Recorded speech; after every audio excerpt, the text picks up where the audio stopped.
çox insanlar maraqlanırdı.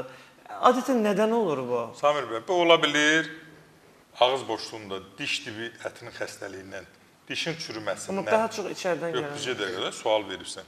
Dişin çürüməsindən. Sonra onun adı nədir? Tonzillə. Badamcıqların iltihabından, orada yaranan, ağız boşluğunda yaranan göbələkdən, staflokok. Ağızda da göbələk yaranır. Adamın ağzı nə günə düşür?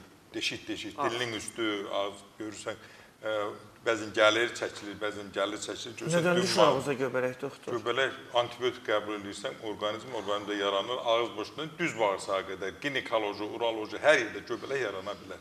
Antibiotiklərdən? Antibiotiklərdən. Bəs belə normal yarana bilər göbələk? Normal da yarana bilir. Normal da natəmizlikdən, bəzi qidalar olur, görürsən, köhnə qidalar, inkişafı üçün, göbələyin inkişafı üçün mühit oranda yarana bilir. Sonra bu getdiyi ağız boşluğunu qutardı. İndi gedək biraz da tənəffüs yollarından. Bronxit, bəzən görürsən orada kaverna olur. Ən dəhşətlisi budur, bunun dəhşətlisi yoxdur. Xüsusilə vərəm kavernaları olur. Orada kaverna elə bil ki, bu fincandır. Fincanın içi dolu irin olur. Bu dediyin pis qoxu oradan gələ bilir. Bir də qida borusunun ağzı bağlanmayanda da. Yox, indi oradan düşür də, yavaşdan yaman tələsirsən. Oradan düşdü aşağı yemək borusundan. Gəldik, girdik mədiyə. Mədədə turşuluq çox olanda, dediyin refleks olanda, klapanın, o qapağın ağzı açıq olanda, ya çaçınmazlıq olanda, ona bəzən yırtıq da deyirlər. Doktor, amma ən çox yaygınlaşan budur. Yox, bundan da olur. Bundan başqa keçirsən öd.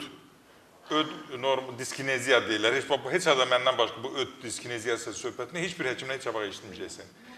Çünki bunu mən eşitmirəm heç şeydə. Öd diskineziyası normal öddür. Kisəsi öd verir. Bir də görürsən ki, adamlar var, onun sinirinə bağlı, birdən öd kisəsi yığılır, buraxmır. Həzm köp verir, həzm gedmir. Birdən görürsən, yığıldı, ödü atdı. Öd atır, gəlir, yandırır buranı. Deyir, görən mən neynədim, ağzı olur zəhər kimi, acı, yandırır. Daha çox insanlar ondan şikayət edirlər. Və bir də gördüm, çəkildi, yığıldı tərsinə. Buna öd kisəsinin diskineziyası deyirlər. Yenə deyirəm, heç yerdə bu sözü eşitmirsən. Yəni, o öd çıxmalıdır artıq. Yox, bizdə aidiyyəti yoxdur. Vurur, çıxardır, özü çıxardır. Onu biz çıxartmırıq. Yəni, xəstədir də o öd. Xəstəlik də öd kisəsinin diskineziyası. Deyir, mənim birdən bir ağzım birdən normal olurum, birdən... Daşır doktor. Daşır da, spontanını vurur. El arasında belə deyirlər, ödü daşır. Yox, indi onu daşıma kimi bir var, daimi daşa.